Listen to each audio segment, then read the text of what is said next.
Boom, no warning, I'm starting the video. What? Hey, how's it going? Yeah. New year?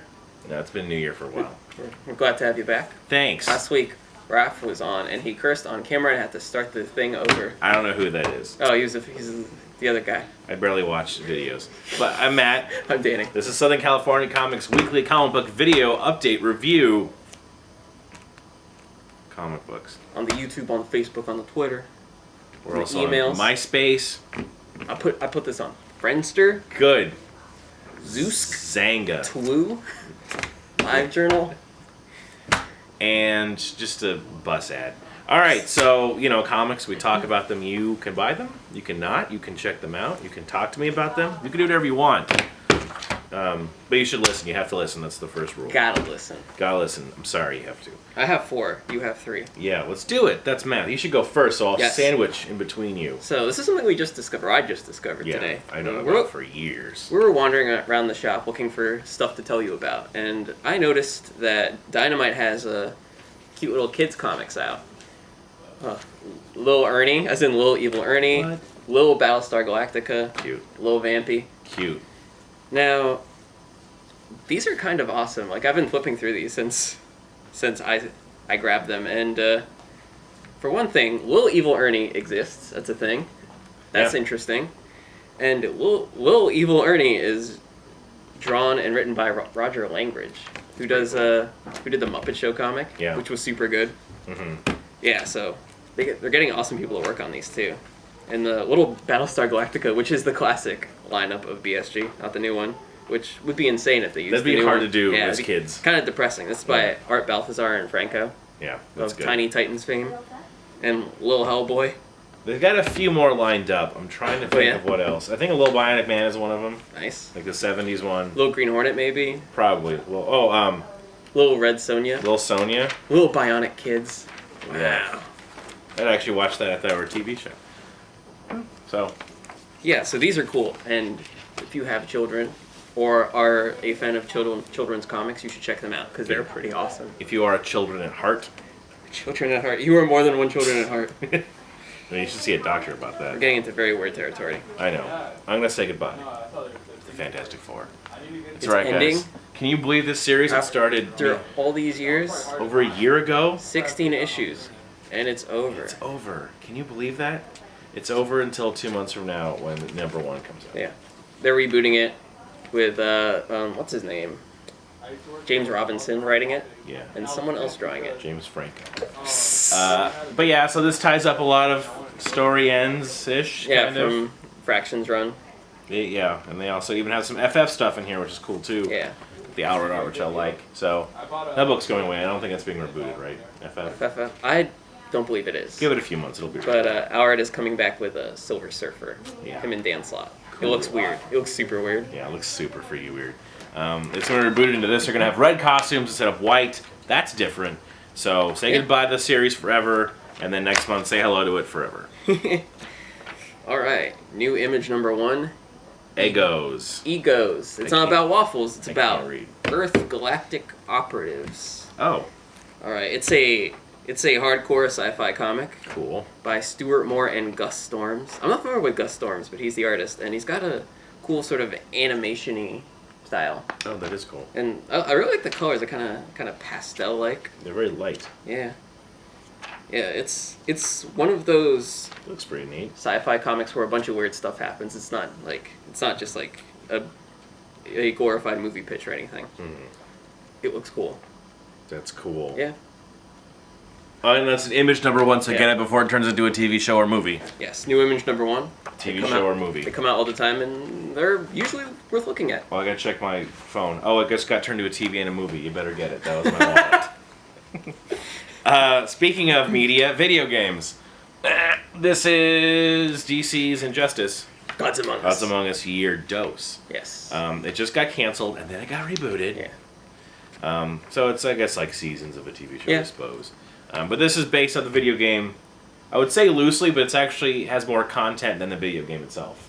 Yeah, because the video game's just a fighting game. Yeah. So basically, it's a fighting game comic where There's two. It's basically like an ongoing Marvel Civil War for the DC universe. Yeah. But main Kind of character, cool. yeah, main characters keep getting killed, so there's actually stakes. Yeah, it kind of has an Elseworlds thing going on. Yeah. You know. Which is actually kind of cool, an ongoing Elseworlds tale. Yeah. So yeah, the art's pretty good too. They've been changing arts. They haven't been able to like narrow one down, or their ideas to keep it going. I think it's because it's a digital first series. Yeah, that's right. So, you know, they do it every week. That's right. And it's only $3. That's a good thing for comics. Yeah. Just like, it exists in its own world. Yeah. You can just read about those Supermens and Batmans. Why play a video game when you can read it? Yeah. Don't do that. Alright. New this week, Marvel Knights Hulk number 2. Joe Keating and Piotr Kowalski. I said it right. Good job. It's 4-issue mini, just these two Image guys doing their thing. It's Hulk in Paris. It looks like a European comic. It's kind of got that kind of flair. Oh yeah, it does. I know Joe Keating's been to Paris, so he knows what's up. He knows. Based on a true story. Yeah, and like I talked about this before, but like Kowalski draws the Hulk with like 50 abs, which I think is amazing. That makes sense to me. He draws a really good Hulk. Like, oh, that's pretty sweet. Hulk. He normally does sex. That's like the movie poster though. Yeah, he normally draws sex, which doesn't have a lot of superhero action in it, but he brings it. Yeah, I probably said that last time, but it still stands. That's a big change from drawing static people to drawing explosions. Yeah, we have a bunch of issues 1 and 2. Yeah, 4-issue mini. Grab them all, read them all. That's what I'm gonna do. Okay, don't brag about it. All right, in between a cancellation and a reboot, this is Thunderbolts. Okay, now this is Thunderbolts, and I'm going to show it to you so you believe me. The number of this issue is 20 point now, which is not a number, it's a number and a word and a decimal. On the top it says number 1. Some Marvel books are being canceled and being rebooted with a number 1. Some are not. And they have a point now to let you know it's okay, don't be scared, come on board. Yeah. You can read the book with me. Yeah, jump in. These are always relevant to the ongoing story in the main book. Like, I picked up the Avengers AI point now. Yeah. Yeah, it plays into the book. It's a part of the series. It just has weird numbering. Point. Wow. To confuse regular readers and to get new readers. So. And to confuse new readers because there's 2 different numbers and one of them is a word. Anyway, the Thunderbolts now have Ghost Rider on the team. I like the book. I haven't liked the art for a little while, but they've changed artists. And it's a new number 1, which means it's collectible and rare, so I'm going to pick it up. But I'd check it out if you like Thunderbolts or Ghost Rider, because he's been missing for a while. Yeah, he's coming back in a new series, too, which I'm really looking forward to. Oh, that's going to be sweet. He has a car, and it's going to be dope. Cool. I'm into it. Last thing. I figure, like, we talk about number 1s a lot. We should also talk about number 2s, see how, the series is progressing. I was going to make a joke, but I'm not. This series isn't number 2. It's 3,000. Yes, Justice League 3000 number 2. It's kind of the successor to Legion of Superheroes.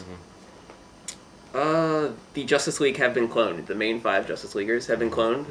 They don't have their normal origins, so they act completely different from the Justice League we know. Yes. And that's like the premise. It's by the Justice League International people, so... Giving in to baddies. Yeah, they're good at superheroes arguing while saving the day. Yeah. So it's got that going for it. It's pretty good. Yeah. And I wasn't sure about it at first. Like, I wanted to give it a few issues to see how it blossoms. And I don't know where they're going with it. Like, they do something pretty major in this issue. That's cool. I'm like, wow, is that going to be permanent? Like, since they're clones, you can do whatever you want to them. Oh. Ooh, Yeah. I think I know where you're going with this. Yeah. Someone gets a bad haircut. It's pretty gross. It's a really gross haircut. Really? Show me. Oh. Show me the haircut. Dang, that's a gross haircut. Yeah, super gross. That's like pretty dark, even for those guys. Yeah. Oof. It is a new 52 book, so that's what will happen. I don't like that. It's pretty neat. I hope they stick with it. I hope that's permanent. That'd be kind of cool, yeah. This is another one of those... It's like Injustice, where it doesn't take place in the normal DC universe, technically, so you could just read this and nothing else. Yeah, I guess you'd only need the most minimal pop culture knowledge. Like, did you know Clark Kent is Superman? And then nothing else. Yeah, this is like a good jumping on point for new readers who are interested in reading superhero comics. Hey, you heard it here first. Yeah, it's pretty fun. I like it. Oh, good. I was considering dropping it when I started reading issue 2. And I'm like, no, this is getting good. Okay. Good. I'm glad. Yeah, I'm out. Okay. That's all I got. Me too. I guess we'll do another thing. You want to do another thing, I audience? love other thing. So do you. Man. That was for the transition. I hope it happens. Yeah, I hope. Boy, it'd be really awkward if it didn't. I know. If this was the last part of the video. What? What? So, in the previous section, I mentioned that there's an upcoming Ghost Rider book that I'm very excited for. He drives a car. It's cool. It's going to be awesome. I figured we should talk about books that are upcoming that we're excited about, but our visual aids are just stuff that we took off the shelves that are vaguely relevant to that topic. You're welcome. This is not internet access. 2014, upcoming comics. Here's what we like. Okay. What do you like? Whoa, okay. After a long dry spell, Disney comics are back because Marvel owns Disney, or the reverse of that. Boom Studios had the Disney license, and then Marvel was bought by Disney, so everyone was like, what happens to those comics that Boom puts out? And so Marvel was putting out reprints of some of the Boom stuff. Yeah, some of it. And now we're getting original comics. This one is Seekers of the Weird, which is based off of part of the Haunted Mansion ride that was never completed. What? Really? Yeah. Why didn't I know that? Oh, I don't know. It was actually called the Museum of the Weird. So you should go home and research that. It's pretty sweet. That's awesome. So this is their first one. They're actually going to do, it's basically called Disney Kingdoms. The next one's going to be a Tomorrowland-esque kind of thing. Cool. I think they're doing an adventurous one. So I think once the dust is going to settle, you're going to see more Uncle Scrooge and Donald in comics again, thank God. So Disney's back in comic form. Yay. I'm excited. All right. Upcoming from IDW. So they currently have the Judge Dredd license. Sure. Where they put out some reprints of Judge Dredd material as well as some new stuff. Yep. They're coming out with a new miniseries that I'm really excited about. Why? Judge Dredd Mega City 2, City of Courts was the original title of it. It's by Douglas Wolk, who's like a comics critic. Okay. But he wrote about a bunch of Judge Dredd comics for like a year or something. So he got a gig writing a Judge Dredd 4-issue mini. That's cool. And the art's by Ulysses Farinas, who does Catalyst Comics and did that awesome one-shot Gamma. Oh yeah, From Dark Horse. Yeah. Like, sweet. They just put out a preview of the art on like Comics Alliance, and it's super good. It looks super awesome. Cool. Like, the art is crazy. It's gonna be nuts. Good. And it's one of those ones that explores other parts of the world of Judge Dredd. Like, I always love when he goes to the other cities. Yeah. There's like Mega City 2. There's like this is the like casino city, like a Las Vegas type Mega City. I like that. It's super cool. I believe this one's on the West Coast. Yes, it used to be Los Angeles. The West Coast. Yeah, that's cool. That's us. I'll check that out. We're so good. Batman. Okay, so we just had like 19 Batman story arcs. Here's the newest one. This one's called Gothtopia. The premise of this is that there's a I don't even know. It's like an alternate. Is it like an Age of It's Apocalypse? like a reverse. Yeah, it's like an Age of Apocalypse, but for the positive, where Gotham City is this bright, wonderful place, and all the heroes are like nice, and they're not like dark and brooding and sad all the time. It's as if like Gotham City turned into Metropolis. Yeah. Yeah. For example, Batgirl has a white costume. White outfit. And you can see her hair. That's cool. I don't really read too many Batman books, but I will say this is probably the first, I would say, of almost all the DC story arc crossovers that actually seems different and Interesting. new. They're not treading old ground with Joker, or they're not doing this is actually a cult that existed for a long time. This is kind of a new thing. So it kind of feels like the first New 52 actual, like, brand new thing. Yeah, attempt at something different, and it's kind of cool. So I don't know, I like alternate things, and I think it's going to run through all the Bat books. It's not actually a mini-series, so. What makes that really cool is that it allows you to sort of explore what makes Gotham City by showing a completely different version. Yeah. Like, yeah, that's really good because it's a new crazy idea, but also comments on the world of Batman. Yeah. So I'm surprised. I didn't like it as much when I started. Now you kind of convinced me, video. Thank you. Yeah, I'm into it. I didn't know that's what that was or what it was about. Yeah. So, next Marvel Comics crossover is called Original Sin, and I'm showing you a bunch of pages that don't make any sense because the Watcher's on it. The Watcher, Okay. the guy with the big head. Yeah, I've seen him. He watches the Marvel Universe, but he's like not supposed to interfere, but he interferes all the time. You just described a voyeur. Yeah, he's like a voyeur, except Creepier. if your voyeur knocked on your door a bunch, like, excuse me, I'm not supposed to do this, but... Just act normal, everything's fine. Yeah, like, literally his first appearance was, I'm not allowed to interfere, but I'm gonna interfere right now. Yeah. He's bad at his job. Every time he interferes. Yeah. But yeah, so they killed him. Someone killed him. No one knows what. Okay. So they're gonna find out. That's a big Marvel crossover. Okay. It's cool. That's I guess. interesting. It's written by Jason Aaron, who, like... Oh, he's good. He's best known for Scalped, like, crime comic, but... Like, whenever he does weird cosmic stuff, it's actually pretty fun. Like, Wolverine and the X-Men is probably the most fun Yeah. X-Men book. Well, also, too, a character like Watcher has no real depth or stuff, and they actually go, let's look at the Watcher. That's kind of nice. Yeah. Maybe if they stop giving him a tunic after this, that'd be kind of cool. Like, maybe some pants. Hey, you know, if he had slacks, even a skirt, Yeah, he's some sensible pumps would work better. like, cosmic toga. Yeah. He has a very large head. Yeah, it's nice they're actually attempting to do something more with the Watcher. Maybe they'll do more. Ish. Yeah. And because Marvel's going cosmic with their movies, they're doing all sorts of cosmic storylines. Oh, yeah. Infinity, Original Sin. Man, I heard they brought back Guardians of the Galaxy?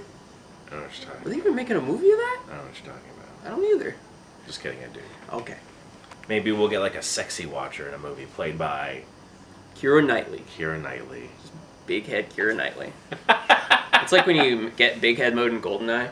Just like, Oh, that's yeah. what it'd be. But for Keira Knightley. Okay, I don't want to watch that now that I think. I do. Okay, well More.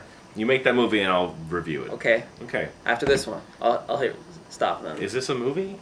Is this hitting theaters? It's more of a video, but Oh, jeez. Is this straight to DVD? it's hitting the theaters of the mind.